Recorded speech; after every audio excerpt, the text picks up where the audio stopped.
better way to celebrate 10 years of making music together? Michael Boe and Alfie Boe are back, aren't they? Yeah, and what better way to celebrate 10 years of making music together than by reaching #1 in the charts for the 4th time? Is the novelty wearing off? We'll have to find out in a minute. You're bored with it now. We're going to chat to them properly in a moment and talk about the set of their album, Together at Home. First, should we have a little listen?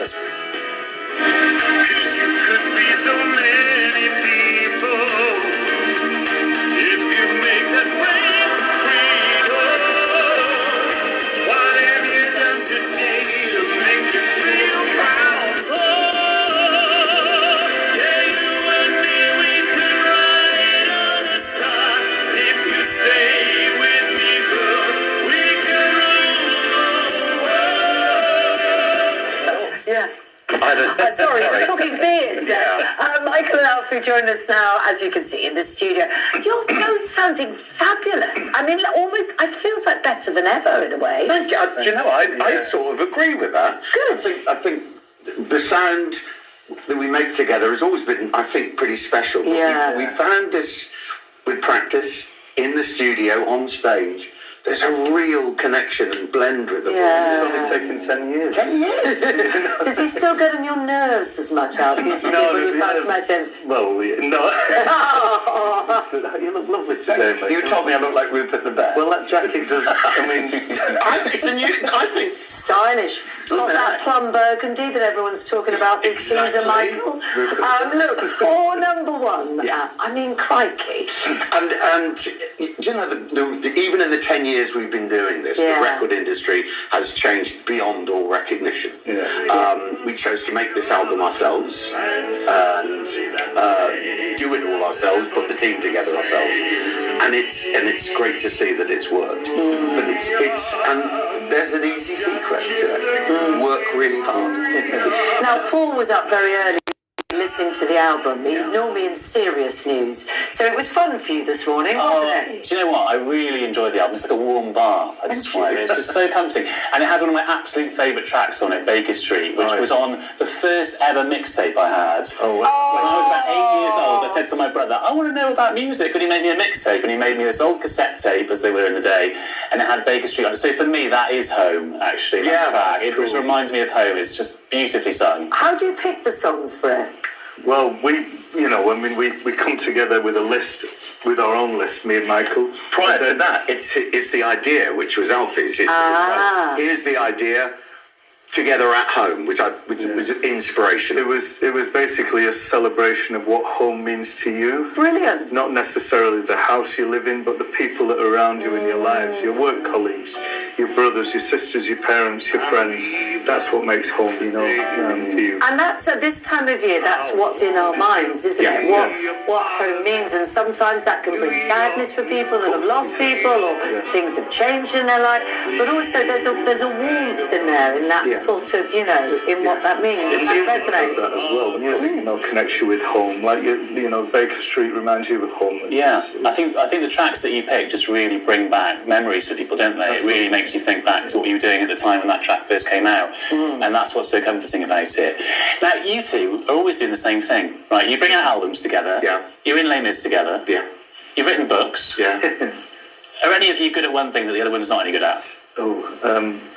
He's much better in cold water. You really are. Seriously. I thought you were going to go for the jacket. So dressing it then. No, you are. Seriously?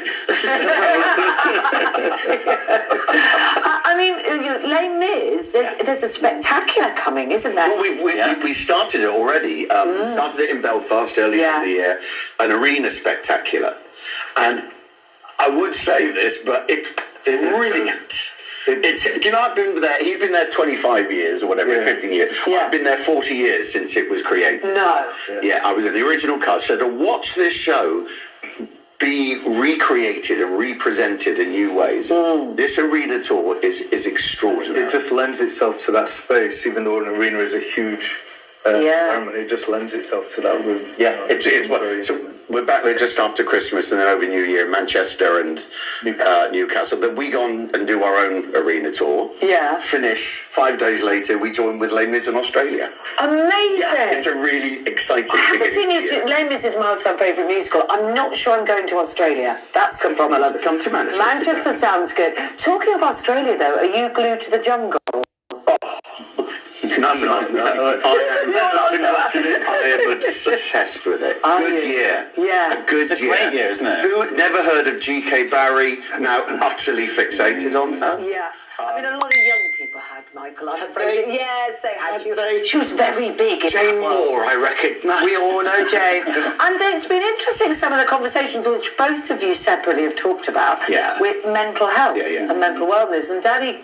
it was... I mean, one of those people that just always breathes joy and buzzing. I think people were quite shocked when he talked about his challenges. No, I wasn't. You were? No, Okay. I understand that. Yeah. Actually, presenting a face of positivity, presenting only the good, and then inside all of us have the darkness, always have the doubts, and I think in an environment like that where he clearly feels safe, he can open up and he can share, and it's a really important thing to do that.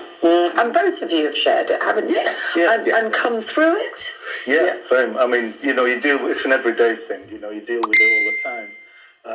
You have your up days, you have your down days, but as long as you keep talking, as long as you keep having friends like Michael by my side and my family, and all that sort of, to keep talking, to not hold anything in.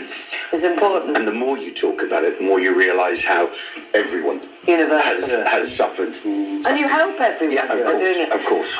Listen, Captain Tom, some of the revelations about the charity. You, of course, famously sang You'll Never Walk Alone. Yeah.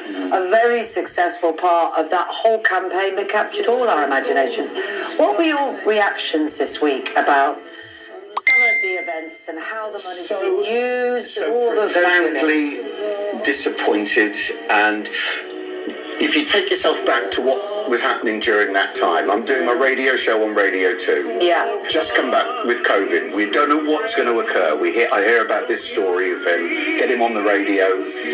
Yeah. But upon the money starts coming in, and it grew. And then I had this idea of this record. It's entirely, including from Tom, entirely altruistic, entirely just wanting a focus, something for people to bond with, to show the good. Yeah. And then for it to now be so, it's almost like I don't want to talk about my association because of something I was so incredibly proud of. I did for all the right motives. To see it twisted.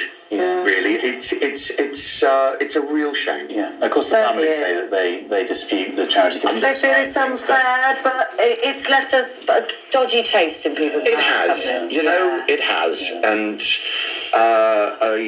a spa in the garden for the local old people. Yeah. So, album out now. It's already number one. Yes, we are. Where we're doing, and the tour as well. Lots to look forward to from both of you. It really is. It's Congratulations. Thank you so much. Thank you so much for coming in. We don't want them to go, really, do we? No, it'd be nice if you'd stay. Particularly as we're talking about energy and bills. Yeah, we need warming up a little bit. Like I said, that warm bath of an album. We need a bit more of that, don't we? Still to come, the new energy price cap will mean you'll